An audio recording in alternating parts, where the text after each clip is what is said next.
Welcome back to my fellow Source players to another podcast episode of Are We in the Matrix?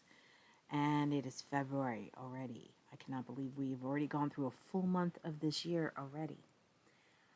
Today I want to talk to you about reminders, things to be mindful of in your experience. Now, this is for the people who are maybe not seeing their best life yet, might be floundering, having a hard time, frustrated, not seeing evidence, not understanding why you're not seeing evidence, and we're going to talk about it, okay?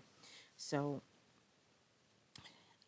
as a reminder, any frequency, 3 through 9, is a frequency that the matrix can read your thoughts off of. So if you're within one of those frequencies, what she terms as being inside the box frequencies, your mind is going to be read by the matrix, and then the matrix is going to create your experience for you, okay?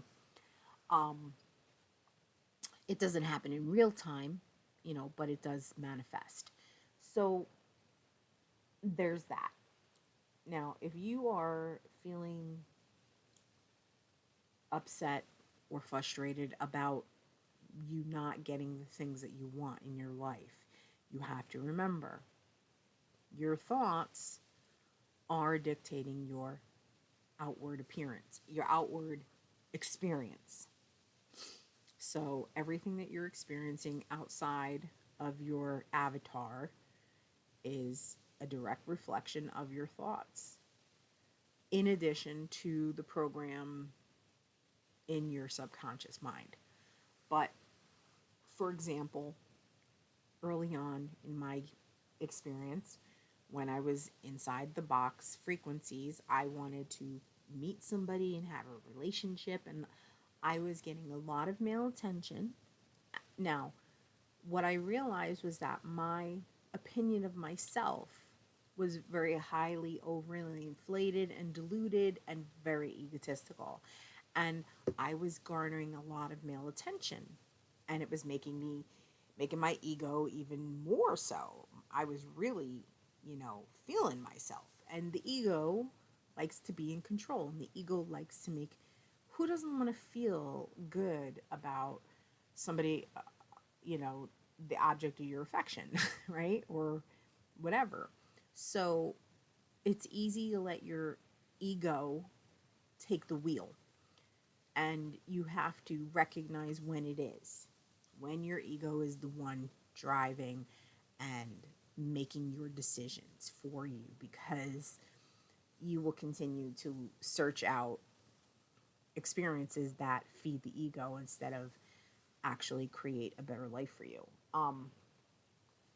So there's that, right? You want to subdue your ego and be mindful of it, because everything that I wanted at that moment that I wanted to create was coming to me, but it was coming to me on the frequency that I was on, so not necessarily great experiences, you know. Why am I talking about this now? Well, because I realized the car being stolen was a result of me being on frequency where my mind was read, and this little blip of thought that I had about my car in the moment, and just being on a lower frequency where I'm a little bit more subjected to things like this happening to me, and it happened, and that's where I realized, oh, hey, my thoughts, or just seeing different little experiences, seeing different evidence pop up in my life. And I don't believe in coincidences. All right. Everything that is there intentionally. So, I took that as, oh yeah, you're not where you thought you were. So it's good to be mindful of that. Okay. So also I lose track. So the other thing I want to bring up is, I brought up the ego, but I want to bring up the inner child. The inner child is running your subconscious mind. Your inner child has all of the things that you've experienced in your early years and what have formed your life now. So if you have like that neglected inner child, you know, that inner child that is still holding on to traumas from your earlier years, then that inner child is going to create a reality outside of you that is not necessarily one that you want. It's one that it's programmed to replay over and over. All of the experiences you had years and years ago, your mind is just psh, psh, looping it again and again and again. So you have to clean house. Now, it's taking an honest assessment of yourself, being completely honest with yourself that, hey, my ego is in control. My ego is out of control, you know, out of your control. Um, there's things in my inner world, my subconscious mind. If you get frustrated, if you get angry, if you have these kind of reactions to your life experiences, an that's an indication that there is an emotional immaturity or a mental immaturity, and you have to work on that. And it's not to be ashamed of, it's not that you're flawed. There's nothing wrong with accepting that we are in a immature state, because it's not going to help you to think otherwise if the reality suggests that you're immature emotionally or immature mentally. Okay? So it works to your advantage to recognize it and then do what you can to change it, to work on your emotional maturity. And as far as, you know, having a grasp of your emotions and your mental, because it's just all going to continue the way it is if you don't fix it. There's nothing, okay, nobody's judging you if you are immature. You just have to accept it. And the longer we don't want to accept things about ourselves, the longer it's going to take us to change it. And um, this is things that I've noticed about me, of course, and the inner child. The inner child is your shadow in a way. You know, the shadow is also the things that you don't want to accept about yourself. But a good indication of that is what I'm saying. You don't want to accept that you're immature and you have emotional outbursts. That's something that you are not actively accepting. You don't want to believe that about yourself, that you're immature, or maybe your intelligence, or maybe um, your kindness, whatever the case may be.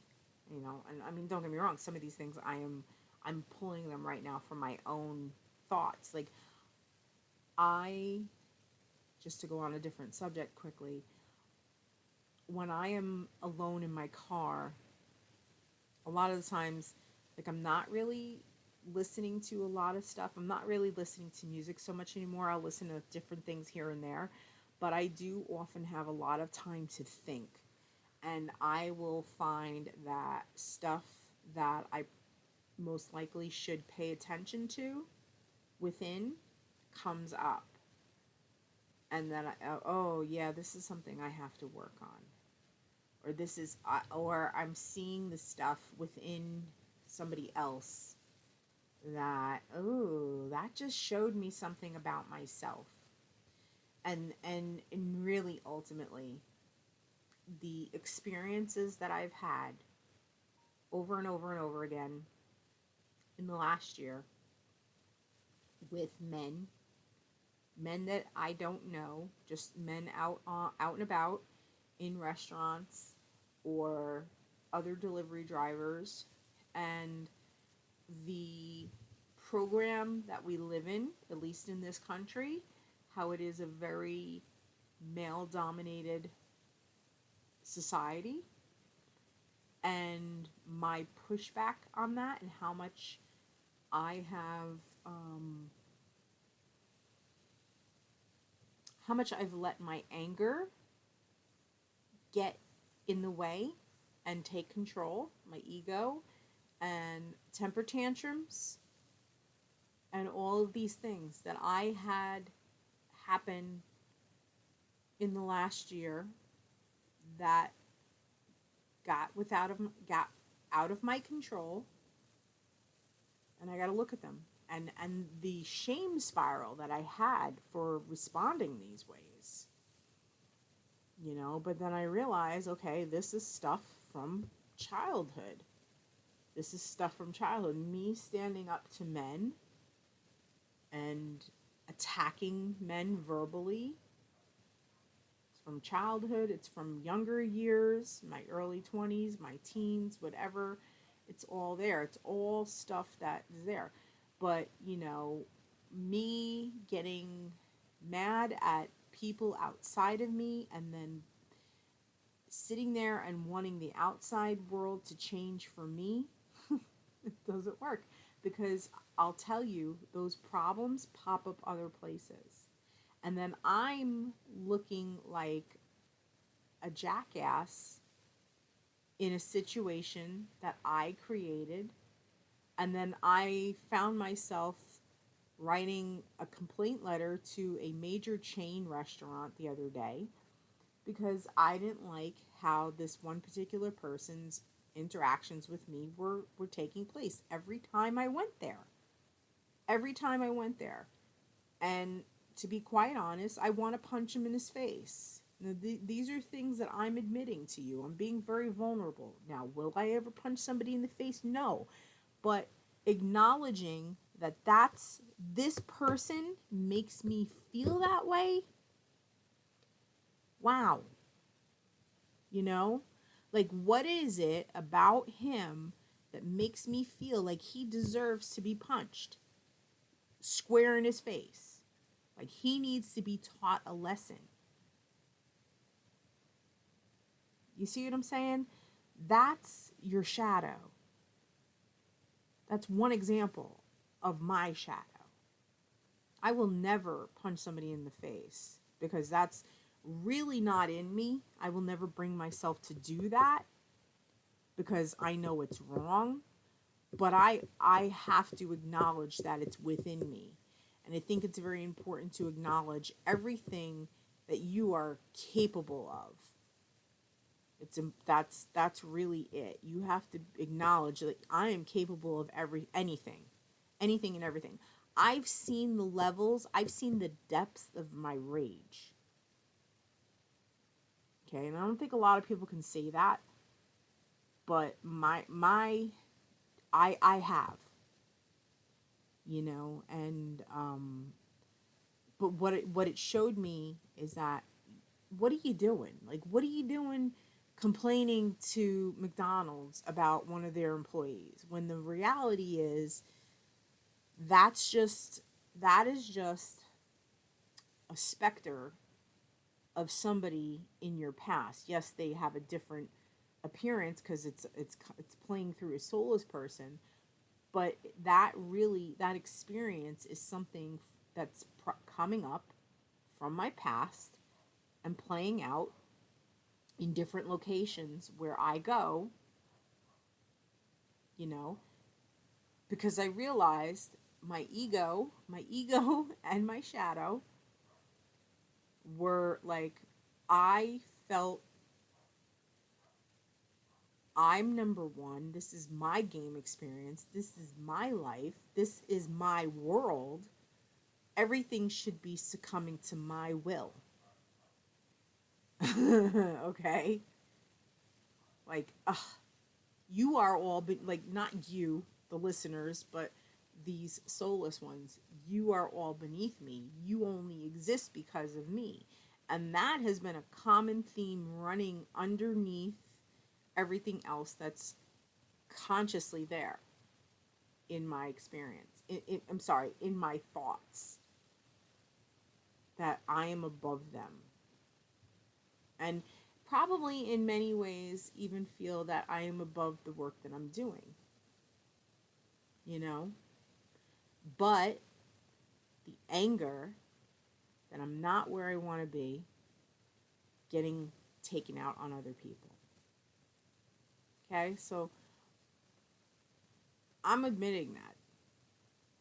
And nobody has to admit that, but I'm admitting that to you because I'm I'm exposing myself in a way in these updates to you guys. And I'm letting you know this is why I'm exposing it, because this is the kind of stuff that nobody wants to admit about themselves. You know, I've been a hothead my entire life. For somebody to tell me that I'm a bitch is nothing. I know I am. And I will say, yeah, what's your point? I know.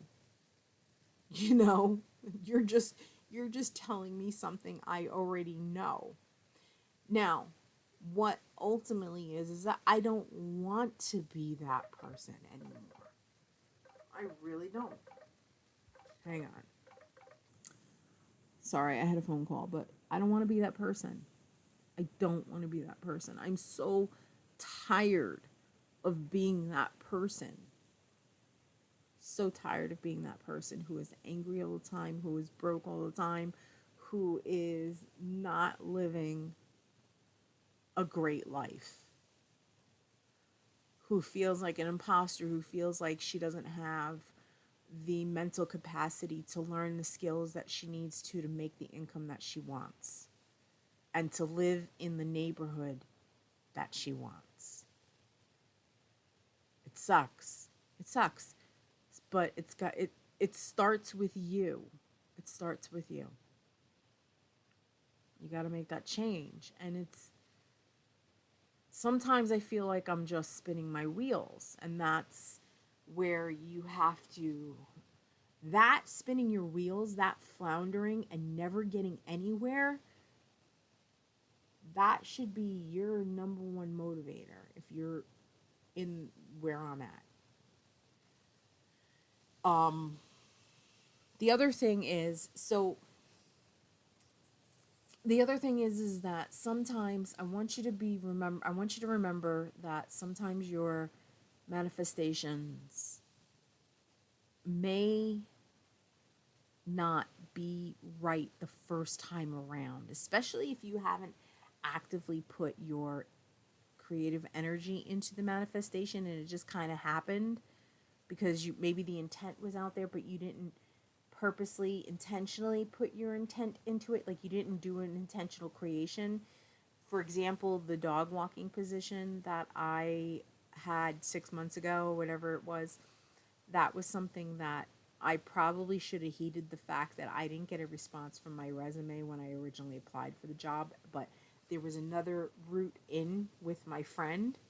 I ended up getting the job through my friend, and it wasn't like she knew that I applied for them. It just happened. And I thought, oh, wow, this is meant to be, because this is now, this avenue, this path opened up for me.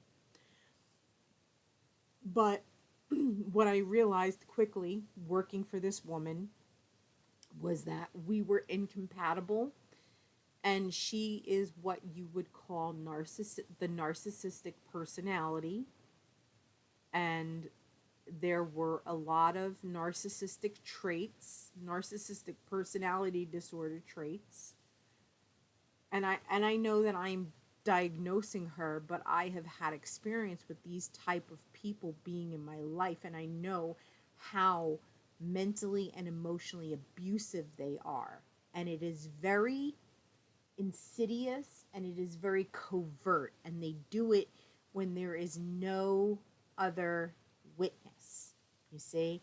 And she was doing a lot of this for me, and the whole thing turned into a nightmare the first month in by breaking my ankle.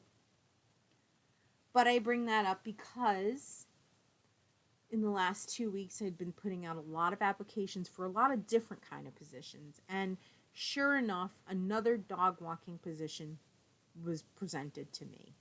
And I did meet with that woman yesterday. I should be hearing from her. I'm sorry, I did meet with that woman last week. I should be hearing something tomorrow, whether it be a yes or a no. I should be hearing something tomorrow. So that is something to keep mindful of, because if you are really wanting something to come into fruition in your life, don't be discouraged if it doesn't happen the first time the way you intended for it to happen. It can present itself again when you're better aligned. So you really have to do that stuff in your mind. And just to finally just touch again on the inner child and the shadow. They are hand in hand. They are hand in hand. And your shadow, while we might not necessarily be fully aware of our shadow at given points, your shadow, I bring up the whole incident with the man that I was just talking about. That's a perfect example of my shadow, that I don't want to accept that there's certain things about myself, so I am pointing blame at the outside, at this man that I don't even know, that I have random experiences with, and blaming him and the corporation that he works for as the reason why I'm not making enough money, and I'm having to reject offers from their restaurant because of this guy.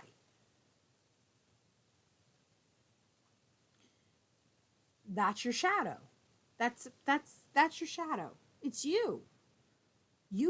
I have those whatever, that thought, those feelings about people like him, and that issue keeps coming up. And whatever it is, your shadow is your inner child. Your shadow comes from your inner child, or it is your inner child, and it is all of those biases and whatever that are stored in the computer, in your brain, that you don't want to accept about yourself.